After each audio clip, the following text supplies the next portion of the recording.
continuamos con los conceptos específicos. El último que vamos a ver aquí en esta introducción es el del no determinismo. ¿Qué entendemos por no determinismo? Resulta que acabamos de ver cómo le agregamos estado o cómo podemos agregarle estado al modelo. Y cuando agregamos estado y tenemos concurrencia, entonces empiezan a aparecer interacciones no deseadas. Se las voy a mostrar aquí. Al mismo programa puede tener resultados diferentes entre una y otra ejecución, y eso como que es malo para un programa porque uno quiere que un programa siempre haga lo mismo para lo que fue hecho. Y a esa manera como varían los programas, se llama, de un programa a otro, se llama no determinismo. ¿Cuál es el no determinismo que uno debería evitar? Es el no determinismo observable. ¿Qué significa que uno pueda observar un no determinismo? Que si yo lanzo un programa y me responde 1, y lanzo el mismo programa y me responde 2, entonces yo digo, ya sé qué fue lo que pasó, fue que allí se comportó de esta manera. O sea que yo puedo determinar, observar dónde se ocurrió el no determinismo, porque una vez se comportó de una manera y porque otra vez de otra. Si cada que yo lanzo un programa siempre me da lo mismo, no me importa que adentro las cosas no se hagan siempre en el mismo orden. Ese es un no determinismo no observable. Entonces, el no determinismo que crea problemas es el observable. Por ejemplo, si yo mezclo aquí una declaración de celda, por ejemplo aquí creo una celda con el valor de 0, y creo dos hilos, o sea, mezclo estado con concurrencia, entonces creo dos hilos, uno que crea, a la celda asigna el valor de 1, o sea, cambia el valor de la celda 1, y otro que cambia el valor de la celda 2. Entonces, después de que se ejecuten esos dos hilos, ¿cuál será el valor de C?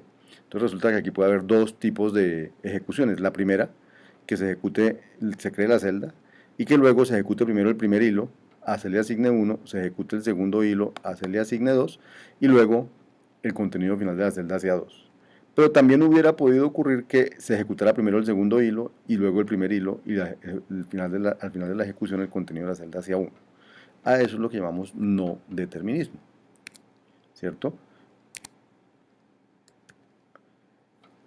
Aquí hay otro ejemplo de no determinismo más complicado de ver o de determinar o de evitar, cuando uno pone el estado y la concurrencia a interactuar entre ellos. Entonces, por ejemplo, aquí tengo una creación de una celda, ¿cierto? Con 0. Y luego tengo dos hilos, pero en los dos hilos pasan dos cosas. Primero, se toma el valor de la celda y luego se incrementa en 1. Y en el otro hilo se hace lo mismo, pero con otra variable local, j, que toma el valor de la celda y luego se incrementa en 1.